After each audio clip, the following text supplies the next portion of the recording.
Town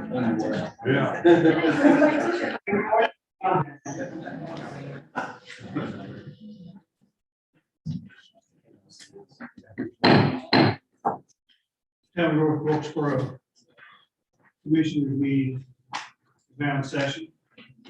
Please rise. Heavenly Father, thank you for your guidance. Forgive me for getting ahead of your plans and help us know when to stop and listen to your direction.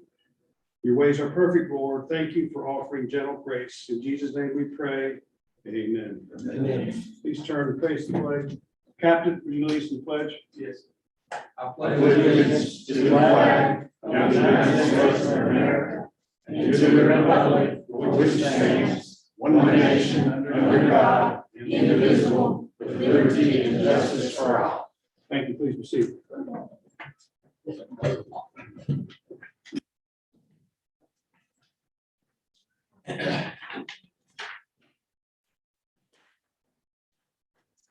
Are there any additions or deletions to the agenda? Yes, sir. I'd like to add a discussion on the improvements to the Memorial Park playing courts at the beginning of the old business portion of the agenda, please.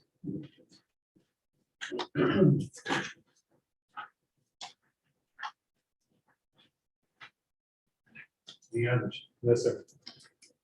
I need a motion to approve the agenda, please. I make a motion to approve the agenda as read, including the addition. Thank you, Mr. Church. A second. I would. Thank you, Mr. Hall. All those in favor? That's right. Yep.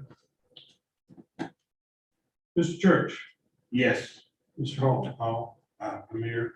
Ms. Day, Yes. Mr. Parsons. Aye. Mr. Palmer. Aye. Motion carries.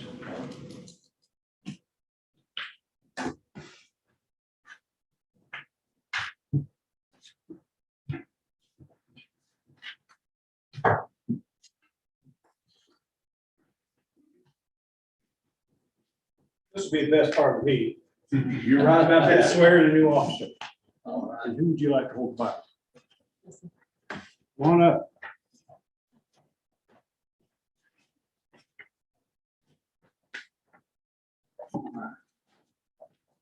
Listen, you put you in the middle.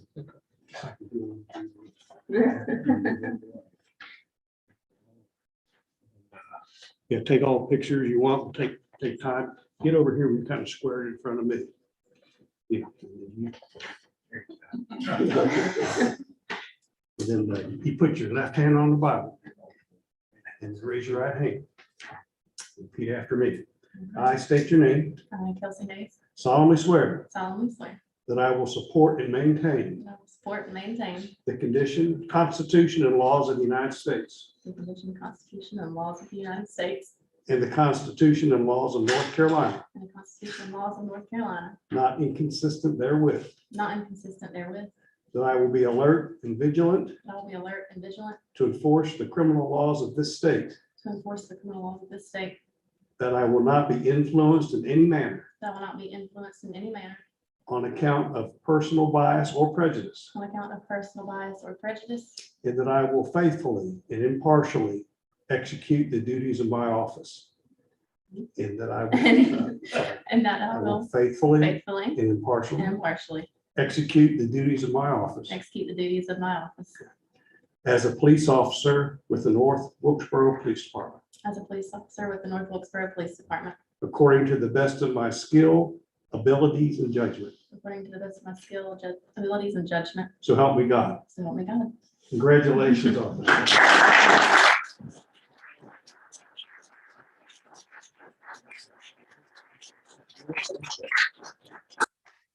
Thank you. Oh, thank you, guys. Thanks for showing up. Appreciate it. Congratulations. Yeah, if y'all, whoever wants to stay can stay. If you want to be excused, go ahead. It's okay.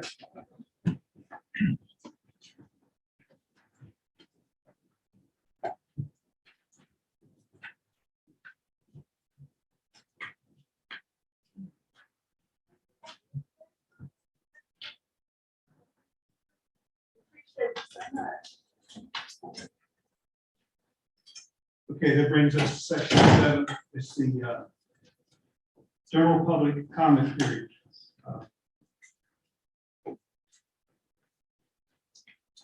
question. Mr. and Mrs. Blair, would they like to speak now or wait till we get to some? This is a non-agenda item, Mr. Mayor. So Yes. This would be the proper time. Okay, so ground rules are, you have 5 minutes to state your case. I've known you many years, we don't have, there won't be a back and forth. But the board will have an opportunity to, they may ask you a question or two, so. Okay, that's fine. So, Mr. and Mrs. Blair, one or both of you, come on, step up, Okay, step up here. if you like. Okay. Thank you. Yeah, First of all, thank you for letting us come in and propose and discuss. How many in here in the room are dog owners? Raise a hand. I'd say quite a few. And over COVID, over the period of COVID, there's been a lot of people buying dogs and there's a lot of dogs. And so my family and the Brain family own a piece of property that has now been vacant for a long time. It's the old independent old Fortress Way property. And we would like to propose, I'm sorry, Jeff. I'm sorry, is that to the left of Wilkshire? No, it's right across from the smokehouse, and it's, I gave you guys a layout, yeah. It's, Zoo was. yeah, they're used, yeah. Like another zoo there? Yeah. Dogs. Well, we could, let's slow down a little bit here first. But yes, there used to be a zoo there, there used to be a petting zoo, all kinds of stuff there. But that property has been vacant, it's just sitting there, and we're paying taxes on it. It's not doing me any good, my family any good, it's not doing the town any good. It's kind of an eyesore. So what we do is we take our dogs down there and they run around. And the other day I was down there and I was like, you know what? This would make a great dog park. So I said, I called you, and then I called you, Mark, and you said, well, come to the town meeting and we'll discuss it. So what I would like to do is propose that the town, in some type of a nominal lease, nothing expensive, $1 a year, whatever, we can talk about that later, is take that property and turn it into a dog park.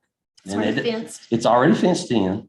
There's a concrete pad there where the warehouse used to be. That could be, you could put up some type of a structure for in shelter. You say we gonna do it, or? Yes. Yes, I'd propose the town take that property and fix the fencing. The fence is pretty much intact. It just needs to be fixed. Put up some type of a structure for shelter, obviously, reestablish water connection and reestablish, well, you don't have to have electricity, I don't think, for a dog park, but if you're going to run water, might as well run electricity. Okay. But it's right here in the middle of town. We don't have a dog park. Wilkesboro does, and it's used a lot. And we'd like the opportunity just to, open that discussion up to the town for use. We can take our dogs down there and they don't get out. I mean, they're free range. So it's an acre and 1.24 acres of land. 1.24 acres. That does include the building and the paved area. Yeah, So I'm not sure what exactly the fenced area is, probably half that. 0.3 or 3/4 of an acre. Yeah, But there's yeah. parking, the concrete from the old establishment, the old gas station is there. So you've got parking. It's accessible. It's got you can have an exit and an entrance. Yeah. So it's, 2 gates. it would be a pretty good opportunity with minimal cost. I mean, yes, it's going to cost, but it probably would need some dirt to come in and fill in and reestablish some grass. I'd just like to see it be used for something useful, because we as a family right now, the Brains and the Blairs, because of what it was used for 80 plus years, it's just not viable for anything else, really. So, okay. And then the other, Did you want us to talk about the other yet? Well, tell you what, before we go further, does anybody have any questions for Mr. Sweat? What I'd like to suggest maybe we do is do some kind of cost analysis and also make sure to look into the zoning requirements. Yeah. That would be, and maybe come back at a later date with an idea if we were to do this. Because to be honest with you, Alex, the biggest problem I see in it is, budget's tight. Yeah, And, I know. it's just a matter I know. Even if it was only $10,000, it's finding that $10,000 in I our know. budget that's I know. already strained I to know. the max. Right. So, but I think it's a wonderful thought and a wonderful idea. So, And I think it could be adorable. Mhm. I mean, if you keep the structure kind of, it's always been cute as it could be. Yeah, I mean, Goodness, we've had people people, actually using it. We've had tons of we've had people. tons of people ask about making it a coffee shop, a barber shop, Yeah. all the kinds of deli, and it's just, Drive-through coffee. Yeah. absolutely. Yeah, you could turn that into something that's pet related. You could turn it into the pet cafe or something. I'm just thinking. Well, out loud. Oil. The oil. Mhm. You got oil drums under the ground. No, No, no, they've there's, been removed. there's one tank, there's never been but one tank underneath that property, and I can show you exactly where it is. We had that filled in 20+ years ago. There's monitoring wells on the property, as they are at the smokehouse. The whole bottom's been contaminated through the years, and if you look at how the topography is, this Foresters, I call it the station, okay? It's at a low point in this bottom. And so a lot of the contamination from a lot of companies that are out of business rained in there. And so we had to, by the state, to actually put in those monitoring wells. A company out of Mount Airy did it. And we have not had to draw any type of sampling from those wells, and gosh, it's been a long time. But the last time we did, which is probably 15 years ago at least, they did find on what they call product. And product can be benzene, it be everything from gas, MEK, what have you. So yes, and that's one reason why we really can't develop it. It's because it would cost so much for us to come in there and do a site assessment. We'd have to bring in field dirt, we'd have to take out dirt. And it would be a very expensive process, unlike having a dog park, which would be a lot less expensive, but it's still a cost. And we recognize that. And we would possibly help to offset some of the cost. Okay. I'll make a suggestion. Well, first of all, any questions for Mr. Blair? I don't need these. Okay. Okay. We'll note it. What we'll do if Mr. Wilson, or Mr. Hooper, perhaps staff could take a peek at what we need to do. And then we'll put it on an agenda. And, we'll get some more information. Okay. I'm turning the page. Okay. What's the next one? Turn the page. Well, we also own a piece of property at Highway 18, Sparta Road, as a lot of people refer to it.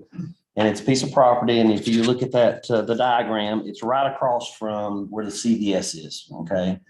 And it's kind of in the shape of a T. It's 1.48 acres, so it's about 1.5 acres. And I approached Meredith, gosh, how many years ago is that? Probably 3-4 years ago, about the possibility of putting some storage buildings on that property. Because if you look up through that alleyway, up through that, the highway, there's no storage buildings. There's obviously some here in town. They're going up everywhere, but there's no storage buildings up for 18. And so what we would like to propose is, can we possibly be considered to put some storage buildings on that property?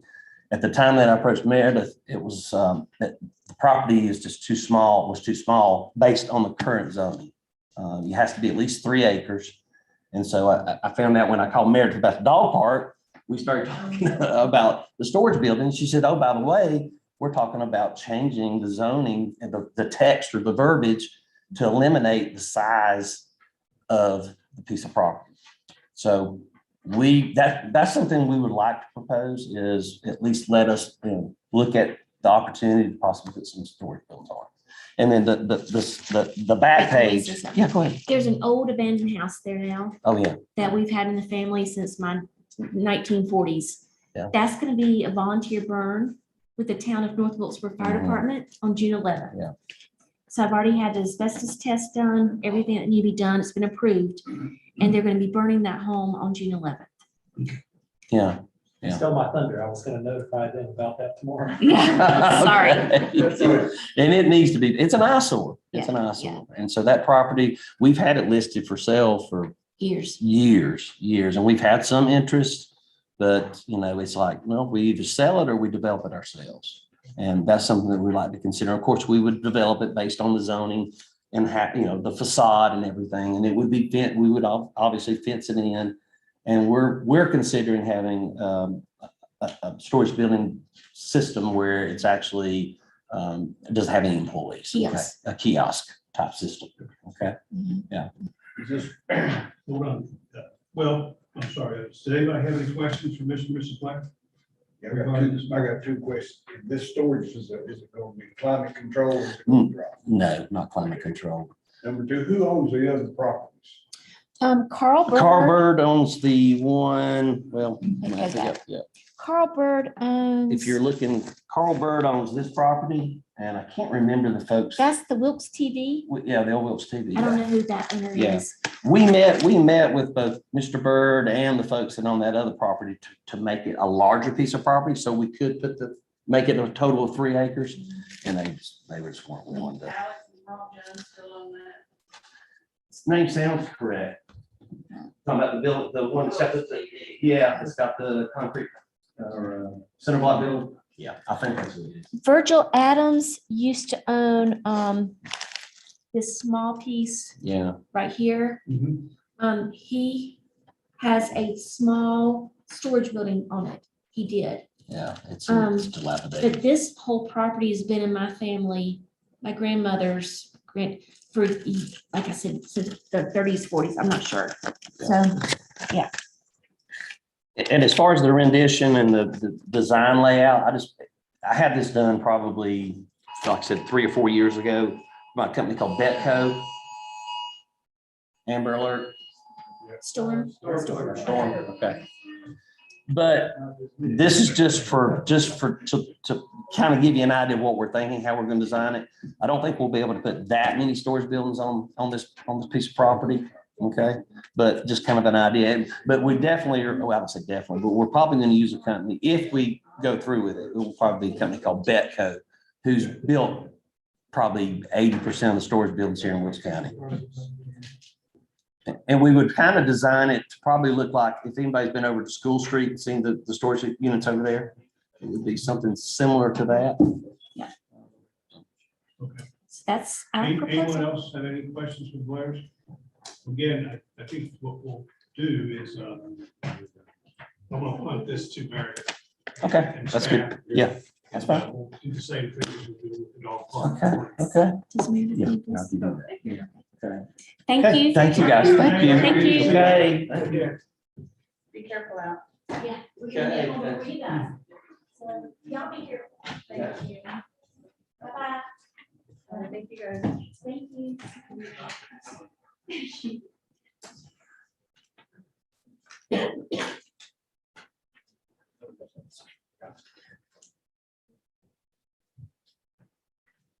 Budget amendments.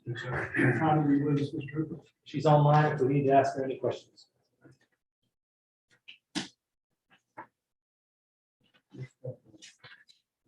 D? Mr. Mayor, I make a motion that we accept items A and B of the routine business. I'll second it. I'm sorry.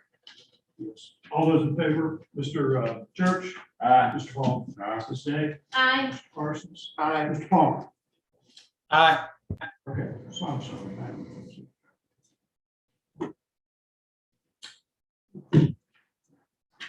Mr. Hooper, do you have a report? Yes, sir. I have a brief report, and then Danny's got a report on SB 473. The report I'd like to give is appropriate, since we've just heard about possible reuse for a contaminated site downtown.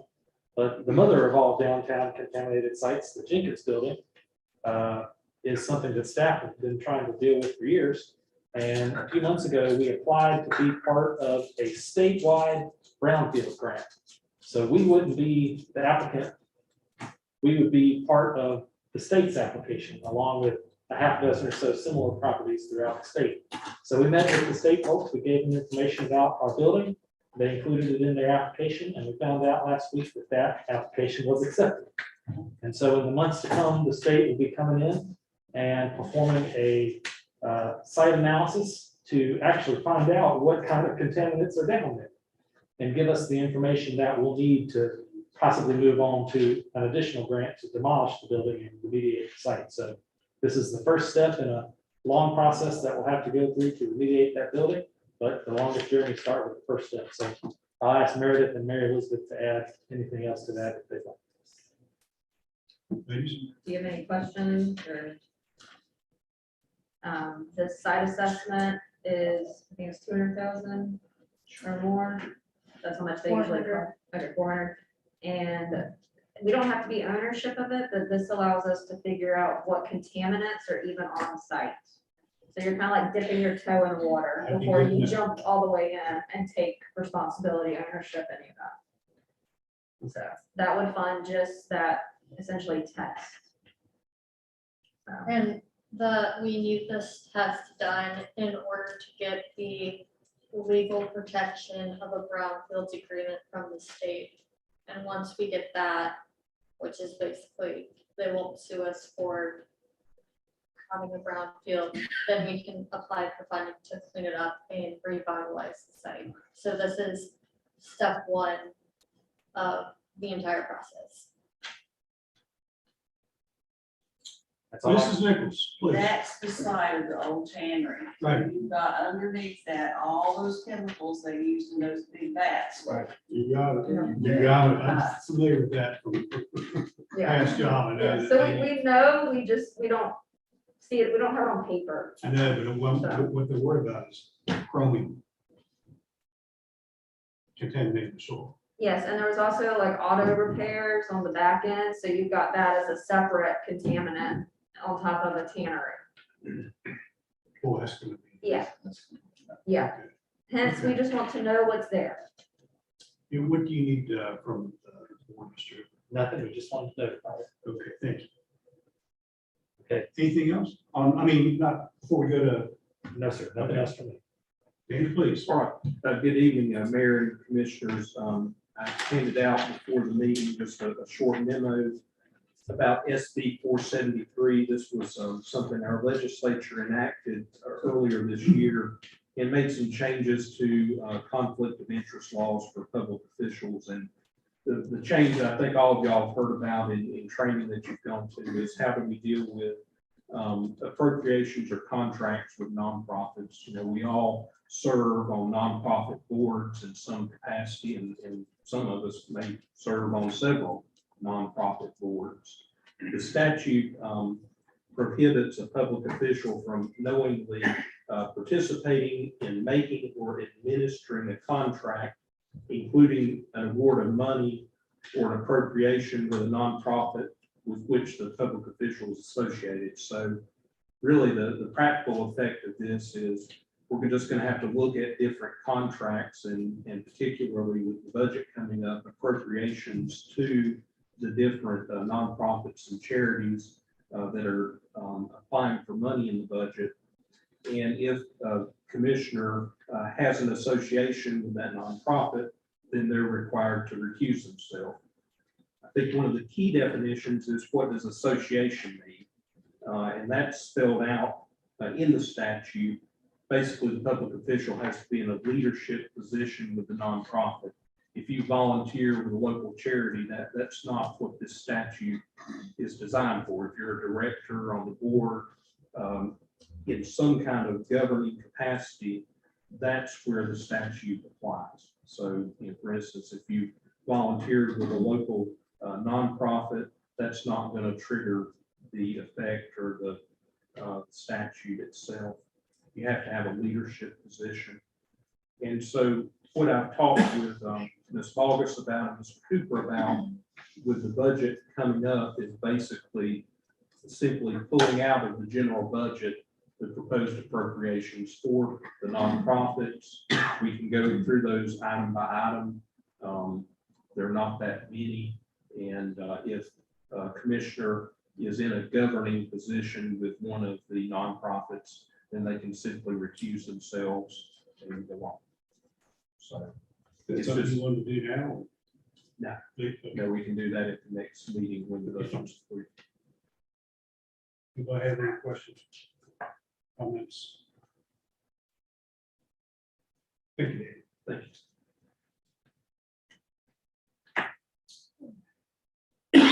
Under consideration of all business, we need to have a public hearing on storage tax amendment. Mr. Mayor, if we can go back and go over the added item. on the memorial I'm park. sorry, I didn't make the mark. No worries.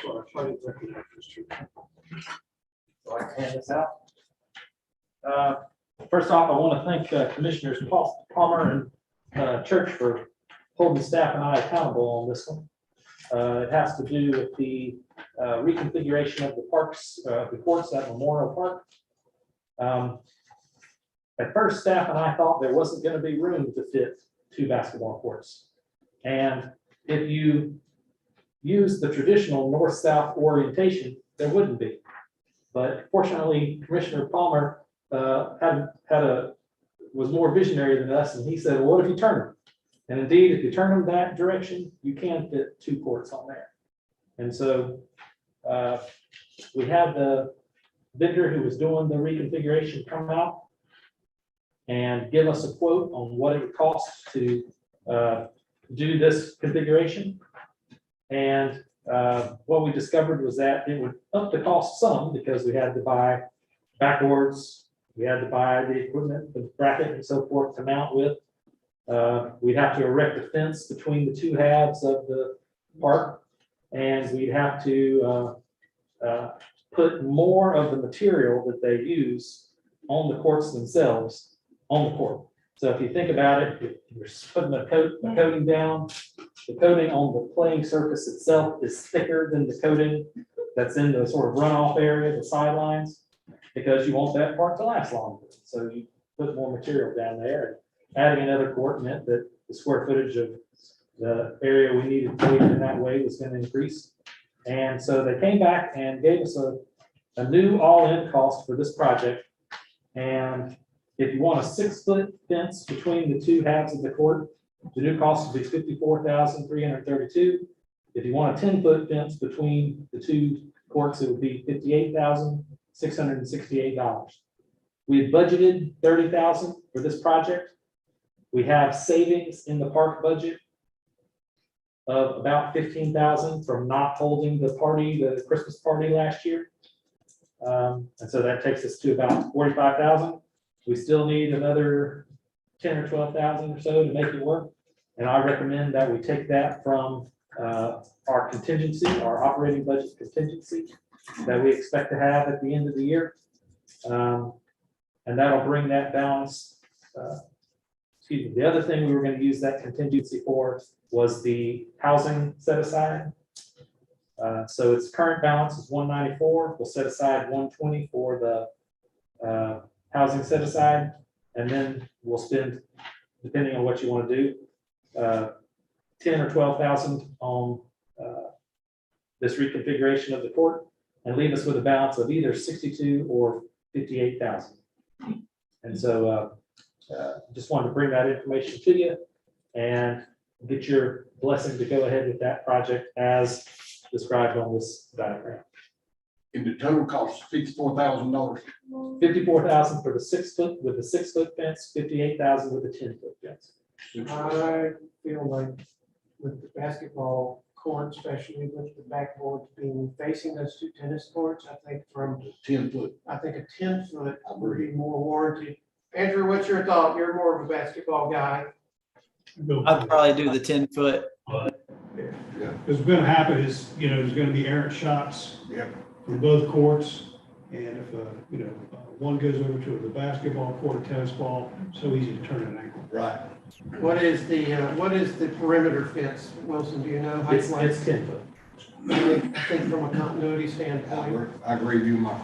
So can we just make a motion to find the funding to go with the 58,000 to do what we need to do? I don't need a motion because we'll have to do a budget amendment to move the money. And so next meeting, I'll bring you the budget amendment and I'll use your approval of that budget amendment as And signal that you want to when move is this gonna get done? Well, it probably won't get done until later in the summer. When we paused work, we got bounced from their schedule. And so to get back on it, it's probably going to be later in the summer before it's done. Any other questions regarding, discussion regarding this matter? We'll move on. I need to call for a public hearing regarding self-storage tax amendments. It's now in session.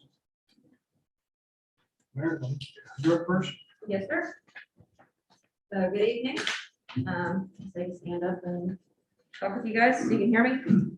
So we heard this at our last meeting. This is now the public hearing to consider self-storage within our central business district, as well as amending the supplemental standards. As well, you heard from the Blairs, there's some projects in the pipeline that wish to do self-storage and they can't do it under our current tax requirements. So planning board heard this back in April and approved it with a few tweaks to the language.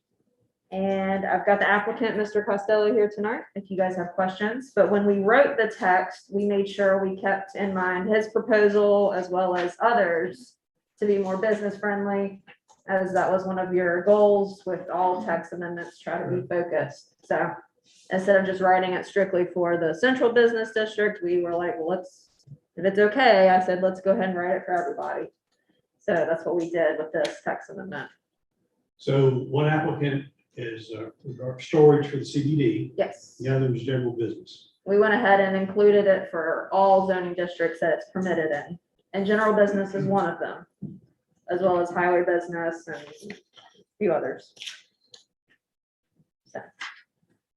But the supplemental standards, permitted with supplemental standards, currently is already in force in general business, highway business, light industrial, and GI zones. So all we would be doing is amending those supplemental standards. Would you please go over what the supplemental standards, just some of the highlights that we will be changing? Okay, so the first one was, I struck item F, which was the minimum lot requirement of 3 acres. That also was the case with the central business district. We don't have 3 acres in our downtown, so it benefited all districts. We included vehicle storage shall be permitted. If you decide to put a car inside of storage locker, we need to make sure that it's meeting all fire and building codes. I mean, it's going to be done anyway, but we're just reiterating that safety aspect. The next item was item I struck. We shouldn't really, zoning should not be regulating the size of a storage bay. That should be market driven. The next one was we reduced the height. The way this storage unit ordinance was written was for your small, 1-story little, units all around a property. If we're going to put them in other buildings, let's get rid of the height limit and let your existing zoning district regulate that height. The next one was on-site circulation. That's only going to apply to your, the ones you drive around with the doors that go up. Item L, I mirrored it to our current lighting regulations because it wasn't really in line with it. And it kind of contradicted, so I did bring that into line. The last one talks about in storage bay doors. If you're adjacent to a resident property, that's where we should be more, considerate versus worrying about that if it's against, another business. And then item P, this is where the planning board did make some tweaks. This is strictly added for the central business district. And this is where 50% of your storefront would be retained. The other 50% could be utilized for self-storage.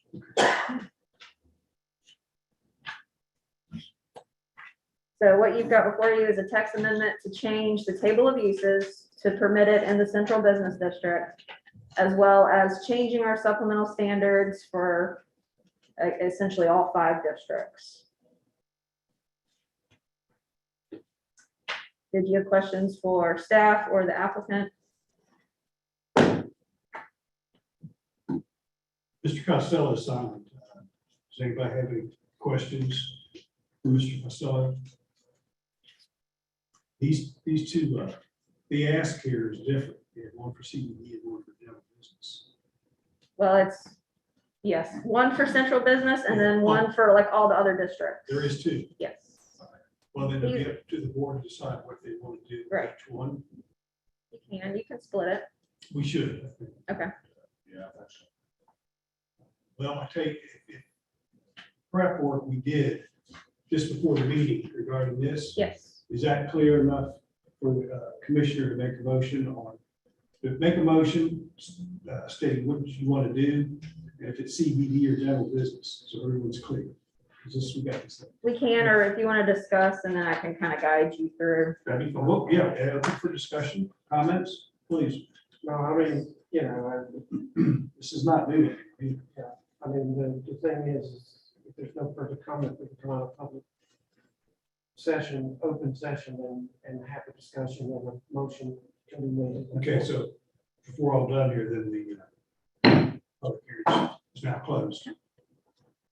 I think we might need, apparently you want to make a motion.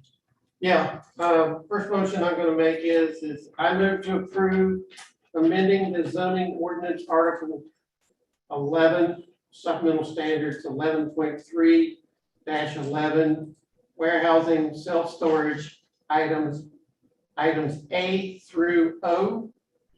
The town of North Wilkesboro Board of Commissioners deems the proposed amendments to the zoning ordinance in regards to self-storage is consistent with the town's comprehensive plan. Any small area plans or elements thereof, and supports the comprehensive plan's goals and policies. Further, the proposed amendments regarding self-storage is reasonable in the public's interest. I need a second, please. Second. Okay, before we continue or vote, let's be crystal clear on what you want to approve. Mr. Parsons, is that for the CBD or the general business? This is a general text amendment of the supplemental standards that are currently in our ordinance. And those supplemental standards were just gone over. So if you go back to 11.3-11 and look at the items in red text, those are the items that we are changing and amending in this motion. Item P at this time is not included in that motion.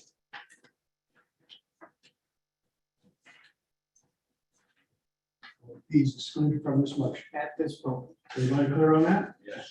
Any questions or any further discussion?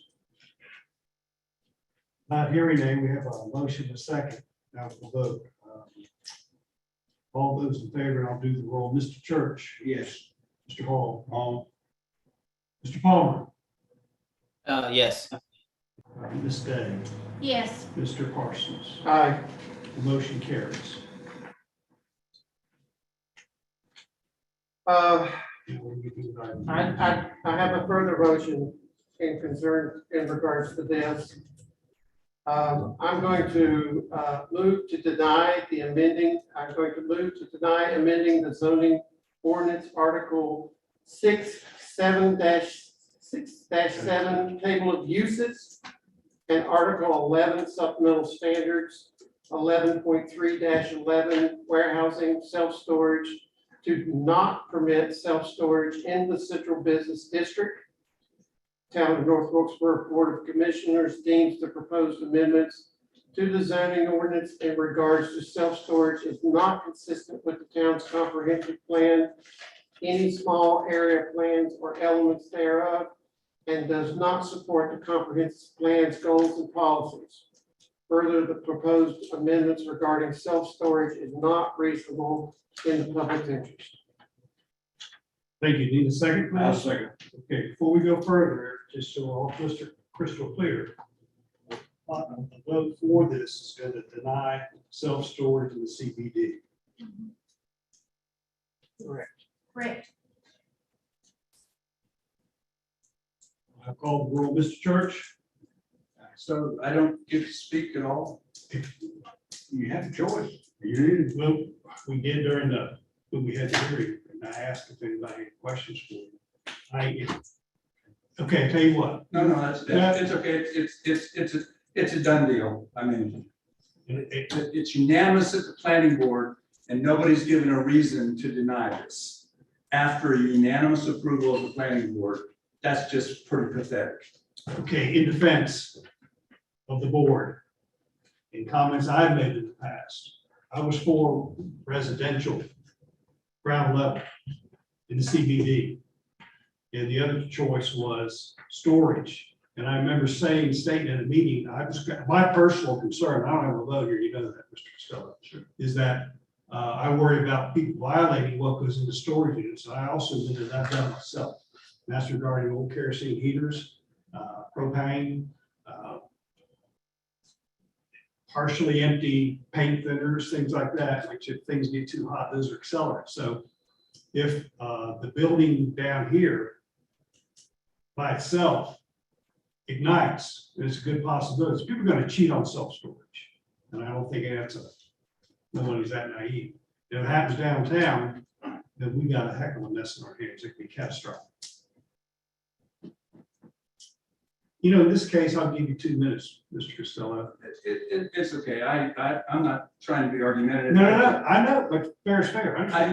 I just would encourage you to change your policies or procedures to give the applicant an opportunity to speak after the board has expressed their objections. I mean, I've never been in an arena anywhere where you can't speak after you find out what the opposition is saying. And I just think it ought to be where people talk, you guys have your discussion, then give us an opportunity to agree, refute, add new information. I see where the vote's going to go, and so that's fine. We'll work on doing something else. I'm just glad that you changed it for the rest of the town. We're trying to be business friendly. It's going to be tougher to buy some of these old buildings if you can't use them for residential and you can't use them for storage. All you can do is commercial. If you got a 90-foot deep building, you're not going to be able to rent that building to very many people. So I'm going to sit down and shut up. Thank you all for your service. I'm not upset with you. I'm disappointed in how it worked. I am too, and you know my feelings about it, I made it clear, and that's been a burn in my saddle for quite some time. But I'm like, this is now 2 minutes without expiring. It's, you know, they say about beating dead horses. Yeah, I'll get it. Okay, so we have a motion, we have a second, and I means don't want to allow central business district storage. Mr. Church. Mr. Hall. Mr. Palmer. Yes. Ms. Day. Aye. Mr. Parsons. Aye. Motion carries.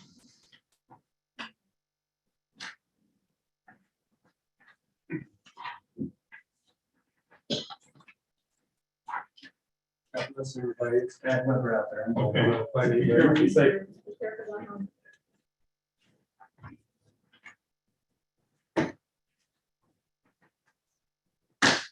Water sewer extension policy, Mr. Hooper, please. Yes, sir. I'd just like to draw the board's attention to the gold text at the end of the briefing document. So that's my recommended changes to the code based on the board's discussion last time. This would permit properties that are outside the town limits to tap on to our utilities, assuming they met these conditions. And there are a couple of highlights that I want to point out here. The first is that it will still give the board the ability to say yes or no to connections. So if you deem a request to be too expensive, too much of a strain on the system, etc., you could still deny it. But it does set the sort of conditions for out-of-town properties to tap on. And they are essentially that the property shall be within a reasonable distance of existing utility lines so that physical extension or reconfiguration of the lines and the corresponding expense to the town is not necessary for connection. To me, this essentially means that if your property is adjacent to the line.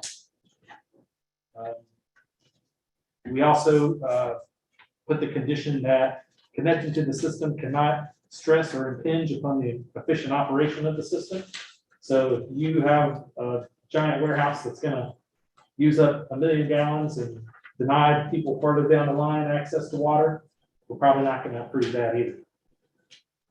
Any connection to the system will have to run with the deed of the house. So the next owner of the house can't say, I don't want city water anymore. And any utility connection made outside the corporate boundary is still subject to the other provisions of chapter 18. And I won't go into those, but they're kind of technical about, backflow and chemical constitution of the waste that's coming from the house and so forth. But they're what every utility customer in town is subject to. And so I feel it's fair to subject the out-of-town customers to those as well.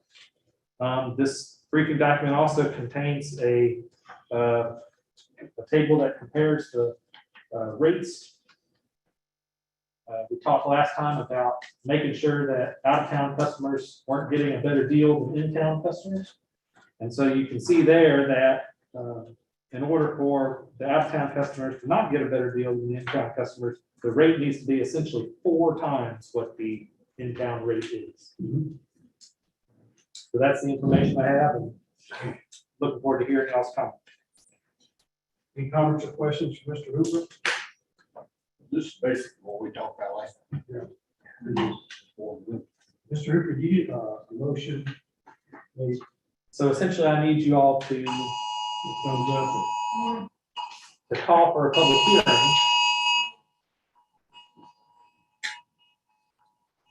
Because this will be a change to the town code. Any change to the town code requires a public hearing. So I need for you to call for one for the June 30th meeting. We'll advertise and so forth, and hold the meeting then, and perhaps pass the changes at that time. You don't need a motion to vote.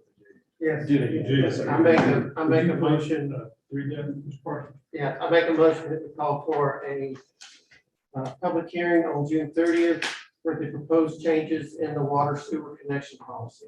Did you second that, Ms. Day? Yes, I second that. Okay, we'll keep the roll. Mr. Parsons? Aye. Ms. Day? Aye. Mr. Hall? Mr. Church? Aye. Mr. Palmer? Aye. Motion carries. Any further question or discussion on this item? I've got one comment. I personally think I would like to see the rate to be 4 times in all the other areas outside of town. I know that we have it down as outside the ETJ as 2 times, but I'm not exactly sure why. Originally, I was ready to do it less, but upon more thought, I think we need to keep this number pretty high, at least starting out particularly. Yes, sir. That was what I had planned to do, is have, instead of 2 different rates, depending on your category outside of town, if you're out of town, 4 times 3. Yeah, Mr. Hooper's on the same page, Mr. Palmer. You guys are on the same page. Okay, thank you. No problem. Anything else on this item, on item E? I think I know what Andrew was commenting, because you've got it 2 times here on this blue chart. You Yeah. still have it as a 2 times. What you going for? I got you. So, but we just would need to change that. Okay. Gotcha. Everybody good? Okay. The watershed update. You want to go first? Yes, sir. I'll go first. So Meredith and I are going to the Wilkes County Joint Planning Board at the end of June to try to answer some technical questions they have about our watershed project. Specifically, they want to know how the 14,000 acres were set. And I've been working with our engineer, Kinley Horn, and some other advisors on figuring out an answer to that question. And the answer we have so far is because that's the formula that the state uses. The state uses a formula that says anything 10 miles upstream from the any portion of the drainage basin 10 miles upstream has to be reclassified. That formula doesn't take into account any special topographical features that might cause water to flow away from the intake. And so between now and when we go to the Joint Planning Board, I'm going to try to reach out to the state and see if there's a possibility of amending the 14,000 acre area to take into account any topographical features that might cause that water to flow away. I don't know if you can tonight, but I'm about to find out. And They raised that question because as some of the folks on that board have pointed out, a few thousand of the acres are on the south side of the Brushy Mountain Peak. Right. And so presumably water on the south side of that would run away from us. And so I want to take that back to the state and see if there's some amendments to the 14,000 acres that we can make, and perhaps make this request a little less burdensome on. It is, because it's odd that that proposed watershed stopped right at the Alexander County line. So that's my update, and we'll keep you apprised of what we find out. Any questions for Mr. Hooper? Ms. Detch? Anything regarding the watershed update? No, this time. Okay, good. I'll go ahead then. I'll bring up to speed, and I know most of the board knows this, but we all have worked, especially Mr. Palmer and I, on getting this thing great favor, lobbying for votes, because it has to be approved by the county, has to be approved by the city of Wilkesboro. So the impression I've been led to believe that the county's vote is the most critical. So I have reached out to city council members on the county, and it's getting better. We're not out of the woods yet. Nobody's 100%. It's not slam dunk. Still got work to do. That's better than it was. I can assure you that. So their director of planning has reached out to us, and he wanted to know, they have surveyors on their planning board. That's the county I'm speaking of. And they wanted to know why that watershed proposed extend over that Alexander County when it's downhill. It's not going to affect all the watershed. It's not going to drain into it, because once you go so far, it's going away. So he wanted to know why, and I know you have a meeting end of the month, but I know the way things are, time's of the essence. Maybe there's some, I'll call them tomorrow. And then, as also was directed by other members of the county commissioners, to involve the county manager. He's been there a long time, and they rely on him a lot, and they trust his judgment, particularly when it comes to taking temperatures regarding public hearings in this sense. So I had a long meeting with Mr. Yates this week, and there was a table I shared with you. This is what we got from Mr. Palmer, and it was the, I'll just carry one with me.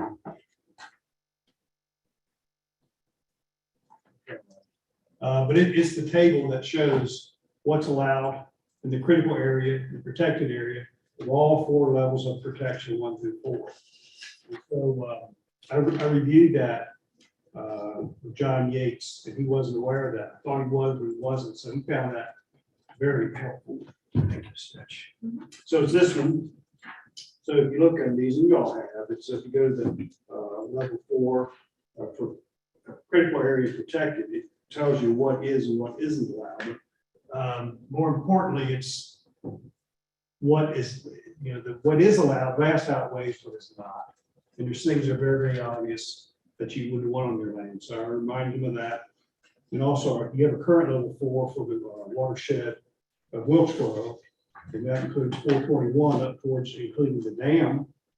And that is the most developed portion of the county, bar none. And that's a level 4. So he saw this and he began to see the light. He's very experienced, he's a bright man. And so I said, once again, reminding him that it's going to take approximately 9 months to a year to get a watershed established. So a precedent was set when they did that Wilkesboro watershed. And that is they permitted and grandfathered the heck out of it.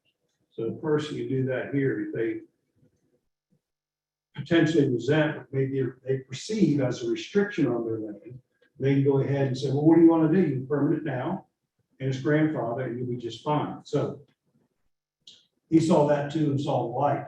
Now, he also stated there's going to have to be a public hearing before the county votes. I said, understand. He said, do you want me there? He said, yes, you're going to have to be there. I will speak and defend the interests of the town of North Wilkesboro. Anybody care to join me, you're welcome to. In the small time I've been mayor, I've also learned quickly that in a public hearing, those that show up are not for it. Those that show up are those against it. And they cited, not at that meeting, but before, incidents of people getting very agitated at the meeting back in 2019. But they also agreed that the common thread was education. They didn't have this. The commissioners who were on back in 2019 didn't have that. They didn't know. So what the concern was, I'm not being critical. I'm saying that they hate conflict and they were very, very uncomfortable. That's how they got quashed. So I also offered to speak to any developer or any potential person who they expect to be volatile at a public hearing. I think it's very, very important to pull these folks to the side and show them what they can do. And what they can't do is very limited. They can't put in all things like a landfill, new permitted petroleum contaminated soil sites, sewage, industrial waste, other waste, of course not. So the ticket is going to be, and also Mr. Hooper brought that up, if the state would lop off that southern end of the proposed watershed, they're not in a watershed, it'd affect less people at the hearing. So once again, I'm required because I think it's very, very important to educate people. And I offered to, if they can identify people. And there was one builder who's prominent, who I've known for many years, and we spoke. And finally, he said, well, I'll tell you this, I won't speak out against you. And he said, that's a good one to have on your side, or at least a good one to have.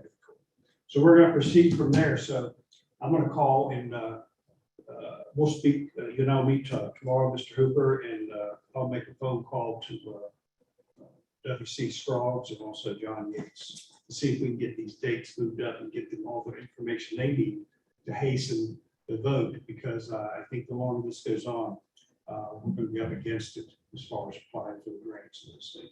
So we can probably resolve that tomorrow. Okay, and that's all I have on watershed update. Anybody have any questions or comments for me? One more comment, Mayor. So the Wilkes County Joint Planning Board has also asked us to memorialize our request and make it official. And so I've offered a draft resolution here that formally expresses our request and intent. And I'd ask the board to consider that language and perhaps passing that resolution tonight. Okay, do you need to vote on that? Yes, sir. Okay, this has been, I met with W.C. Scroggs, and he asked, his planning board had asked, is everybody in the commission on board? And they are, I told him. So he says he'd like to have this draft. So I said it would be proposed at the meeting, our meeting on the 26th. It'll be voted on. I think it'll pass unanimously. I said, and I'll sign it and I'll bring it over to your office on Friday morning. So, Mr. Mayor, go ahead. I can expedite this for us. I make a motion that we pass the resolution stating this, supporting the construction of a raw water intake and requesting that neighboring governments extend water quality protections. I was about to ask you to do that. I need a second, please. All those in favor, Mr. Palmer, Aye. Mr. Church, Aye. Mr. Hall, Ms. Day, Aye. Mr. Parsons. Aye. That carries. So we'll do that in the morning. Sure. Go ahead. Anything else on that matter? I would like to say something. Go I would ahead. like to take the opportunity to just stress that this is not a North Wilkesboro issue. This is the future of our whole county. And this goes to growth of Wilkes County, commercial business use of water, and also residential use. And I would like to remind everybody that North Wilkesboro serves over 30,000 people in the county. We provide more water to people outside of our town than in our town. And this is not just a North Wilkesboro issue. This is for the benefit of our whole county for years to come and decades to come. And we need to do this. Thank you. Thank you. Well said, Mr. Palmer. And as I said on that issue, we're going to need to go into closed session. Mr. Parsons, would you make a motion, please? Before we do that, Mr. Mayor, Please. there is item 11, emerging issues, just in case someone has something to say. I'm back to 1,000 today. Anything on emerging issues? I've got a question. With what Mr. Costello brought up earlier about the way our discussion process works, it does seem like maybe after someone hears the board's thoughts, they should be able to speak. Does anybody have thoughts on that? Yeah, I think he feels like he was, I do, I mean, just as mayor, but he was blindsided twice.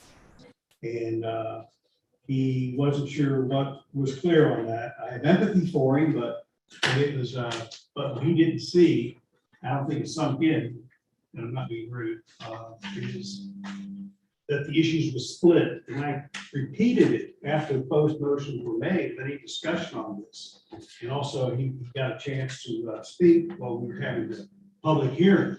And I looked right at him. So I was probably out of order, but I told him, he's a good man, I think, to give him 2 minutes. And I don't think that was asking for too much. And I do remember, exactly what I said about that. I was in favor of self-storage in the CBD personally. So, I would be supportive of someone being able to speak once the board kind of makes their thoughts be known on something. I feel like that seems fair and reasonable. So that's where I'm gave at. him 2 minutes. Yeah, I did. And he did have a chance to, I don't know, maybe he was distracted. I don't know. But I thought I was pretty, I thought I was accommodating. And I think he's a good person. I just thought he was great. To your point, Andrew, I do think that maybe in the future, if we could have just a consensus with us as a board on how to handle that matters, because I don't want any citizen feel like because case in point is he did not get to speak at all during the last text amendment that he proposed. That was my fault. So I'm sure that he feels, I understand how he feels. And so as a point of order going forward, maybe as a group discussion, that we just have an understanding of how, we can allow, especially when the text amendment is being put forth, that we make sure that they are included in the discussion process. So you're right. And I need to do a better job, and I will, learning from my past mistakes of how that matter was handled. Yeah, I definitely feel how he feels like it's been railroaded. He does. So, I had to get up here with sour taste in his mouth for us. Yeah, he sure did. Yeah, if we need to look at our protocol on that, I support that because I want Mr. Costello and anybody else who comes in to feel like that they were treated fairly in the way we'd want to be treated. And I definitely don't think he feels that way. And I sympathize with him because I feel like it was, I don't know. I've already brought my point. Thanks for hearing me. Well, I agree with Mr. Palmer and Mr. Parsons vote. Thank you, gentlemen. Any other emerging issues? All right, hearing nothing. If I'm not missing anything else tonight, Mr. Parsons, if you please, would you make the motion to put us in closed session? Okay.